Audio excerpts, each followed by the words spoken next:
Shalom, nous bénissons le Seigneur pour cette opportunité. Nous allons aujourd'hui commencer à méditer dans un nouveau livre.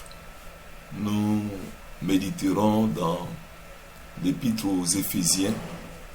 Nous prions le Seigneur. Père, merci pour ta grâce et nous nous tenons encore devant toi.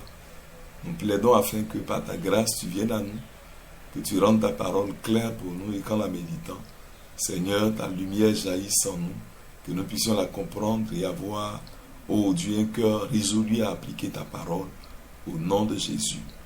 Amen.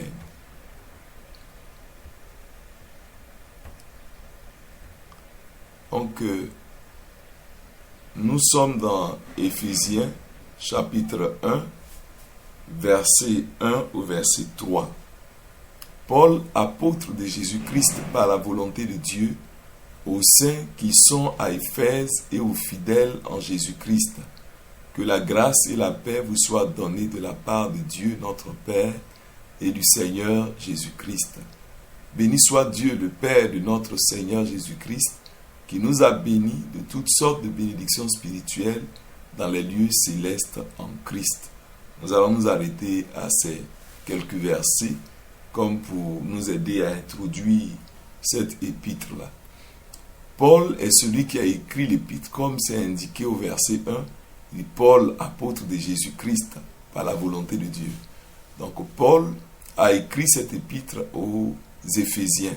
C'est une communauté qu'il avait fréquentée, avec laquelle il a été pendant quelque temps. Je crois qu'il a passé au moins 2 ans au milieu des Éphésiens. Il a passé du temps à enseigner le peuple. Il avait rassemblé même les disciples dans une école et il a pris le temps pour leur annoncer l'évangile, à les enseigner. Et beaucoup de personnes se sont converties dans cette localité. Nous pouvons voir que le temps que Paul a mis dans cette communauté a permis certainement de pouvoir emmener cette église-là à un niveau de maturité, à un niveau d'expérience avec Dieu. Ils ont pu expérimenter beaucoup de choses avec le Seigneur. Ils ont été baptisés, ils ont été remplis du Saint-Esprit. Ils ont eu l'occasion pendant ces années-là d'écouter la bonne parole de Dieu et Dieu les a aidés. Et nous croyons que à cause de tout ce temps qu'il a passé avec eux, cette église avait une certaine assise dans la foi. 2 années dans le discipulat, 2 années d'enseignement consistant, d'enseignement régulier. Forcément, ça a bâti quelque chose dans la vie de ces Éphésiens. Et nous pourrons voir par la suite de cette épître-là que Paul aborde des sujets très profonds avec eux et nous aurons l'occasion, par la grâce de Dieu, de pouvoir toucher cela. Donc, voyons Paul lui-même. Paul se présente comme apôtre de Jésus-Christ par la volonté de Dieu. Paul est apôtre de Jésus-Christ. L'apôtre, c'est celui qui est envoyé, celui que Dieu choisit et qu'il envoie pour annoncer sa bonne nouvelle. Nous le savons tous. Mais il ajoute par la volonté de Dieu. Et cet élément-là n'est pas banal. Paul précise bien que son appel ne vient pas de lui-même. Dans la version Parole de vie, il est dit « Moi, Paul, je suis apôtre du Christ Jésus parce que Dieu l'a voulu. » Donc, il dit qu'il est apôtre du Christ Jésus parce que Dieu l'a voulu. Donc, c'est Dieu qui le veut, c'est Dieu qui le décide. Et il est apôtre du Seigneur Jésus-Christ parce qu'il est conscient que ce n'est pas lui-même qui a décidé d'être apôtre, ce n'est pas lui-même qui a choisi un métier parce qu'il est difficile d'avoir un emploi et qu'il a vu quelque chose qui pouvait être pour lui un tremplin pour pouvoir s'en sortir. Non, Paul n'est pas venu au ministère juste parce qu'il cherchait un travail. Paul n'est pas venu au ministère simplement parce qu'il n'y avait rien d'autre à faire. Paul n'est pas venu au ministère simplement parce qu'il a vu des choses plaisantes, attirantes dans le ministère. Ce n'est pas cela. Aujourd'hui, beaucoup de personnes viennent au ministère, ils viennent dans le service de Dieu parce qu'ils n'ont pas trouvé quelque chose d'autre à faire. Quiconque vient dans le ministère simplement parce qu'il n'a pas eu de travail à faire, il ne sera pas un bon serviteur de Dieu. Il ne sera pas quelqu'un qui aura forcément l'approbation de Dieu sur sa vie. On ne vient pas servir le Seigneur parce qu'il n'y a rien d'autre à faire. Au contraire, nous voyons que les gens que le Seigneur a appelés, pour la plupart du temps, quand on voit les apôtres qu'il a appelés, Jean, Jacques, Pierre, André qu'il appelait, Ils étaient des gens occupés. Ils avaient leur entreprise de pêche. Et ils étaient au travail, occupés à faire quelque chose. Quand il appelait par exemple Matthieu, Matthieu était occupé à faire quelque chose. Il avait une activité à faire. Donc la plupart des gens que Dieu a appelés, il n'est pas allé chercher des fainéants, il n'est pas allé chercher des gens oisifs, il n'est pas allé chercher des gens qui n'avaient rien à faire. Non, parce que l'œuvre de Dieu, ce n'est pas juste pour les oisifs, ce n'est pas pour les paresseux, mais c'est pour des gens que Dieu m'a décidé d'impliquer dans son œuvre. Et Dieu ne prend pas des gens paresseux, des gens qui n'ont rien à faire pour les impliquer dans un travail important. Personne ne voudra recruter dans son entreprise une personne qui est oisive, une personne qui est paresseuse et qui n'a pas envie de faire quelque chose. L'œuvre de Dieu n'est pas pour les paresseux. D'ailleurs, l'œuvre de Dieu exige beaucoup plus que ce qu'un travail ordinaire pourrait exiger. Un travail ordinaire pourrait demander d'investir son temps, d'investir son énergie, mais Dieu demande pour son œuvre un investissement de tout notre être, de tout de tout ce que nous pouvons être, tout ce que nous pouvons avoir. Il demande notre tout pour nous investir en lui. Donc il ne faudrait pas penser que quand quelqu'un n'a rien à faire, alors il peut venir servir le Seigneur. Ce n'est pas des gens qui n'ont rien à faire qui intéressent le Seigneur. Le Seigneur veut des gens qui vont pouvoir produire pour lui, des gens qui vont pouvoir produire du fruit à la gloire de son nom. Et cela n'est pas pour les paresseux. Et donc, il dit c'est par la volonté de Dieu qu'il est devenu apôtre. Beaucoup sont venus dans le ministère, comme je le dis, parce qu'ils ont trouvé qu'il n'y avait pas grande chose à faire, ils n'avaient pas autre chose à faire, et alors ils sont venus d'eux-mêmes. Ils se sont donné des titres, ils se sont donné une position, ils se sont appropriés un titre. Et la Bible nous dit que même Jésus, ce n'est pas de sa propre volonté qu'il s'attribue l'honneur d'être souverain sacrificateur, mais c'est par la vie impérissable qu'il porte que le Père l'a désigné comme prêtre, comme souverain sacrificateur selon l'ordre de Melchisédek. Donc même Jésus, ce n'est pas le fait qu'il est descendu du ciel, qu'il est fils de Dieu, qui a fait de lui automatiquement un homme approuvé pour le ministère. Il a fallu que par la qualité de sa vie, par la qualité de son engagement, le Père l'approuve avant de l'établir là. Et Paul même disait que après que Dieu l'ait éprouvé, Dieu a jugé bon de lui confier l'évangile. C'est vrai qu'il a été appelé, mais il y a eu un temps également de probation, un temps de mise à l'épreuve, un temps où Dieu a pu observer sa vie avant de pouvoir lui confier le ministère à faire. Donc il y a l'appel, mais il y a également l'approbation de Dieu sur la vie d'un homme. Un homme qui n'a pas l'approbation de Dieu sur sa vie, un homme qui n'a pas été appelé par Dieu et qui se met lui-même dans une posture d'apôtre, il sera simplement quelqu'un qui s'est imposé ou bien qui s'est attribué un privilège ou bien qui s'est attribué un titre dont il n'a pas la substance, dont il n'a pas qualité pour exercer. Paul dit, je suis apôtre de Jésus-Christ par la volonté de Dieu. Alors, il est important pour chacun de nous de noter que la volonté de Dieu, c'est ce qui est important dans ce que nous faisons en tant que chrétiens. C'est ce que Dieu nous appelle à faire qui est important.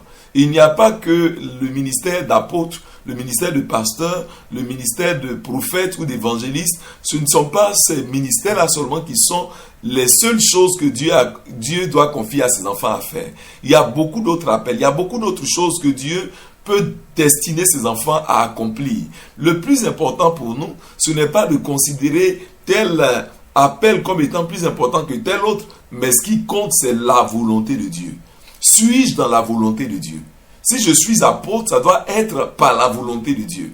Si je suis pasteur, ça doit être parce que Dieu l'a voulu. Et non pas parce que le ministère me plaît. Et non parce que je trouve quelque chose à gagner dedans. Ça doit être par la volonté de Dieu. Si je suis diacre, ça ne doit pas être par la volonté d'un homme, ça doit être par la volonté de Dieu. Si je suis chante, ça ne doit pas être simplement parce que ça me plaît, ça doit être ce que Dieu veut que je fasse. Le plus important donc, c'est de se concentrer sur ce que Dieu attend de nous.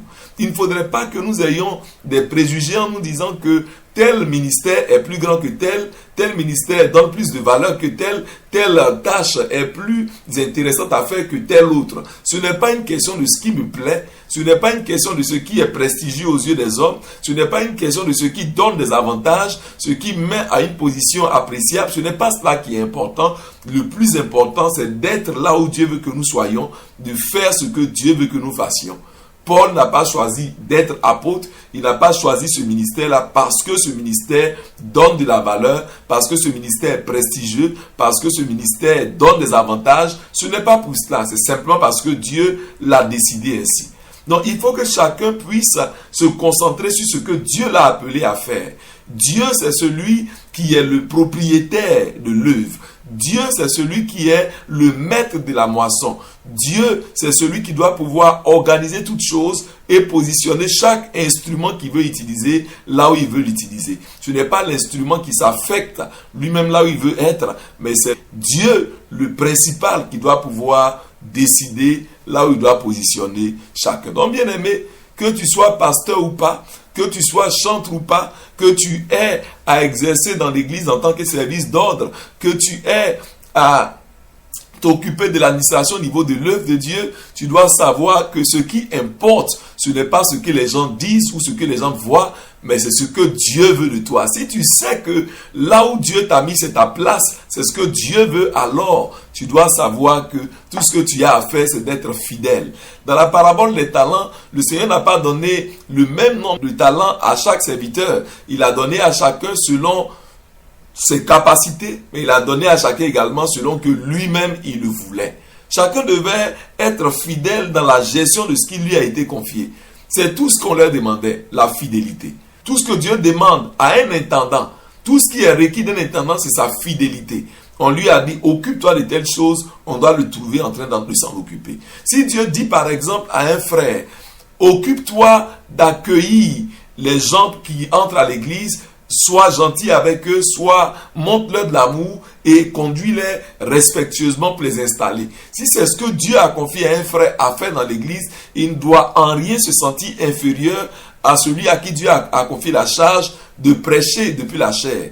Ce qui est le plus important, c'est que chacun fasse fidèlement ce que Dieu attend de lui. Dieu n'a pas voulu que tout le corps soit un seul membre. Regardons le corps de l'homme.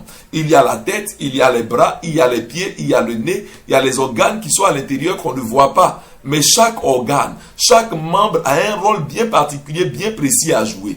Imaginez que l'œil commence à dire « j'ai envie de devenir une bouche parce que c'est là que passe la nourriture » et que l'œil veut prendre la place de la bouche. Combien de fois ce corps-là sera dans les problèmes? Si le pied disait « j'ai envie de devenir une oreille », si l'oreille disait « j'ai envie de devenir le cou », le corps ne pourra pas fonctionner correctement. Chaque membre a été conçu et établi pour un rôle bien précis et il a son utilité. Même les membres qu'on considère comme étant peu importants ont leur rôle, ont leur valeur, ont leur utilité. Donc, bien aimé, il faut que nous sachions que nous sommes membres du corps de Christ et chacun a un rôle particulier à jouer. Si un membre ne joue pas le rôle pour lequel Dieu l'a établi dans le corps de Christ, alors il va causer du tort au corps dans son ensemble. Si l'oreille refuse de jouer le rôle de l'oreille et voudrait jouer le rôle des yeux, alors nous allons voir que ce corps-là sera privé de l'ouïe et il ne pourra pas fonctionner correctement. C'est la même chose qui arrive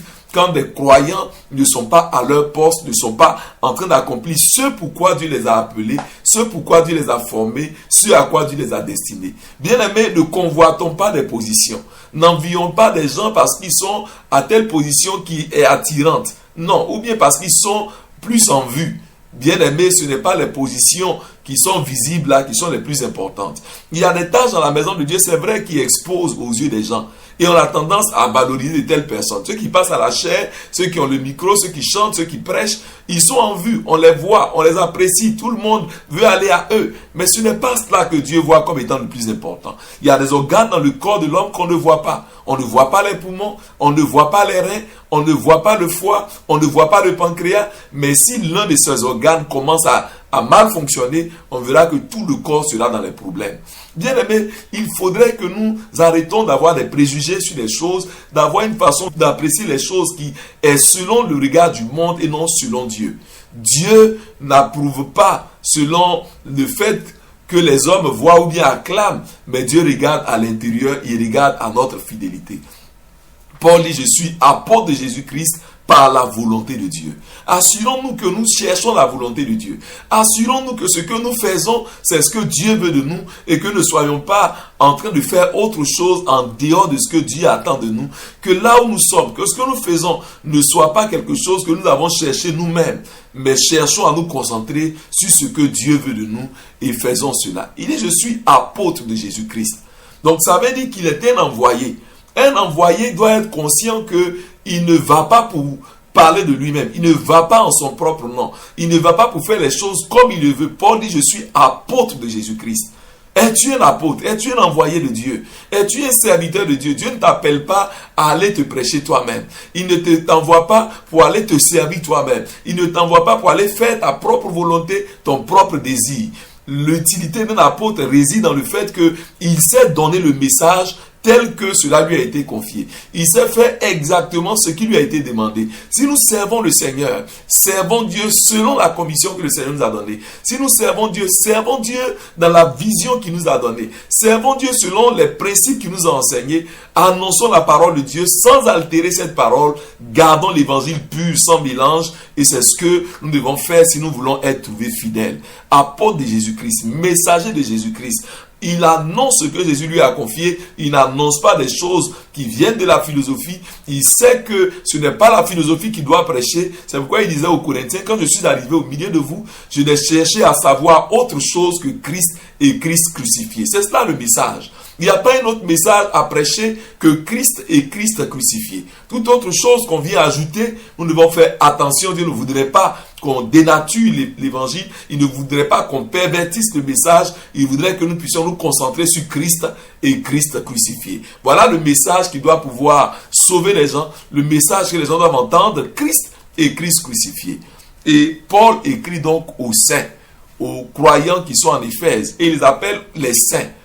Dieu voudrait que chaque membre du corps de Christ soit un saint. Aujourd'hui, quand on dit que Dieu veut que nous soyons saints, ça paraît quelque chose de très compliqué à obtenir. Mais c'est ce que Dieu veut. Quand la Bible appelle les croyants les saints, c'est parce qu'effectivement, Dieu veut que nous soyons saints. Il veut que nous soyons irréprochables. Il veut que nous soyons sans tache, sans défaut. Voilà l'église que Dieu veut de nous. Il ne faudrait pas nous contenter d'une vie où on est moitié dans les choses de Dieu, moitié dans les choses du monde. Dans un certain temps, on est pur et dans un autre temps, on est complètement en dehors de la sainteté que Dieu attend de nous. Dieu nous veut saints. Il veut une église pure. Il veut une église qui est séparée complètement du péché. Et il dit aux saints qui sont à Éphèse et aux fidèles en Jésus-Christ. Dieu s'attend à ce que son église réponde au moins à ces deux valeurs, la sainteté, la fidélité. Ce qui est saint, c'est ce qui n'a pas de mélange. Ce qui ne porte pas d'impureté à l'intérieur. Ce qui est consacré, réservé à Dieu. Voilà ce que Dieu voudrait que nous sachions de notre vie. Nous avons été rachetés par lui, mis à part pour lui. Nous ne devons pas partager notre existence avec le péché. Nous devons savoir que nous sommes réservés à Dieu, consacrés à Dieu. Nous devons donc nous garder purs, rester fidèles à notre Dieu. La fidélité, c'est une valeur importante pour marcher avec Dieu. Parce que Dieu lui-même est le Dieu de l'alliance. Il est le Dieu qui s'engage avec son peuple et qui tient son engagement, qui tient sa parole, qui tient sa promesse. Et il voudrait que ceux qui vont marcher avec lui soient des gens également qui connaissent les principes de Dieu et qui sont capables de tenir leur propre engagement. Frère, avant de venir à Christ, il y a un engagement que nous avons pris. L'engagement à renoncer au péché. L'engagement à donner notre vie au Seigneur. L'engagement à tenir bon, à continuer à croire, à persévérer jusqu'au bout.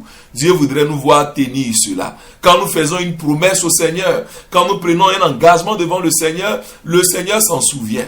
C'est pourquoi dans l'Apocalypse, il disait à cette église-là, souviens-toi de ton premier amour. Le premier amour. Dieu se souvient de l'engagement qu'on a pris au départ. Quand tu venais à Christ, quel était ton engagement? Quel était ton niveau de zèle? Quel était ton niveau de consécration? Quel était ton niveau de détermination à continuer avec le Seigneur? Est-ce que tu es fidèle à ton premier amour? Est-ce que tu as gardé ce même zèle? Est-ce que ton zèle n'a pas refroidi? Est-ce que ton zèle n'a pas diminué? Est-ce qu'aujourd'hui, on peut dire que tu es resté constant et fidèle dans ton engagement avec le Seigneur? Beaucoup ont bien commencé, mais après quelques années, c'est la froideur. Ils ont commencé avec un cœur rempli de passion pour Dieu, un cœur rempli d'amour, de détermination pour Dieu. Mais qu'est-ce qu'il en est aujourd'hui, frère? Es-tu fidèle? Peut-on dire de toi que tu es un saint? Peut-on dire de toi que tu es infidèle à Dieu? Peut-on dire de toi que tu as gardé ton alliance? Tu as gardé ta consécration jusque-là? As-tu gardé tes dévotions? As-tu gardé ta discipline? As-tu gardé ton cœur pur? Comment est-ce que tu es aujourd'hui? Es-tu fidèle dans ta marche avec Dieu? N'as-tu pas dévié? N'as-tu pas trahi la confiance du Seigneur? Nous devons être fidèles. C'est ce que le Seigneur attend de nous. Il dit au verset 2, que la grâce et la paix vous soient données de la part de Dieu notre Père et du Seigneur Jésus-Christ. Nous avons besoin de la grâce. La grâce, c'est la faveur imméritée que Dieu nous donne. Nous devons savoir que c'est par la grâce que nous sommes sauvés. Et pour pouvoir maintenir une communion constante avec lui, nous avons besoin de la grâce. C'est pourquoi Paul disait à Timothée, fortifie-toi dans la grâce qui est en Jésus-Christ. Il y a de la grâce en Jésus-Christ. Il y a la grâce en lui. Jean disait que la grâce et la vérité sont en Jésus-Christ. Moïse a envoyé la loi qui n'a pas changé grand chose. Mais la grâce, c'est la capacité que Dieu nous donne. C'est le privilège que Dieu nous donne. C'est l'opportunité qu'il nous donne. C'est la capacité qu'il nous donne de vivre la vie qu'il attend de nous. Et cette capacité-là se trouve en Jésus-Christ. C'est en Christ que la vie de gloire est possible. C'est en Christ que nous pouvons recevoir tout ce qui est nécessaire pour nous, pour vivre la vie que Dieu attend de nous. La vie de sainteté, la vie de fidélité, la vie de pureté, la vie qui honore Dieu n'est possible que lorsque nous nous accrochons à Dieu pour puiser de sa grâce. Le Seigneur Jésus a dit dans Jean 15 que sans lui nous ne pouvons rien faire. C'est lui qui nous donne la capacité. C'est lui qui nous donne ce qu'il nous faut. C'est en lui que nous trouvons les ressources nécessaires pour vivre la vie que Dieu attend de nous. Et Paul dit que la grâce et la paix vous soient données. Nous avons besoin de cette grâce-là. Et le Seigneur nous donne la paix. Il a dit dans Jean 14, je vous donne ma paix, je vous laisse ma paix. Je ne vous la donne pas comme le monde donne. Il veut que notre cœur ne soit point troublé, mais que nous puissions avoir la paix. Et pour donner cette paix qui comble l'âme, ce repos qui comble notre être intérieur, il dit, venez à moi vous tous qui êtes fatigués et chargés. Je vous donnerai du repos, je vous donnerai cette paix. Ce n'est pas normal que quelqu'un dise qu'il est en Christ et que son cœur soit dans les troubles, son cœur soit dans les inquiétudes, dans les préoccupations et que son être intérieur soit agité continuellement. Ce n'est pas normal. Dieu donne la paix. Il nous donne la paix, il nous donne le repos quand on sait se décharger sur lui, quand on sait prendre son joug, quand on sait écouter ses instructions, quand on sait dépendre de lui. Il nous donne cela en Jésus-Christ. Le verset 3, il dit, béni soit Dieu, le Père de notre Seigneur Jésus-Christ, qui nous a bénis de toutes sortes de bénédictions spirituelles dans les lieux célestes en Christ. Nous avons tout ce qu'il nous faut en Christ. Nous allons revenir sur ce verset la prochaine fois pour ne pas faire trop long.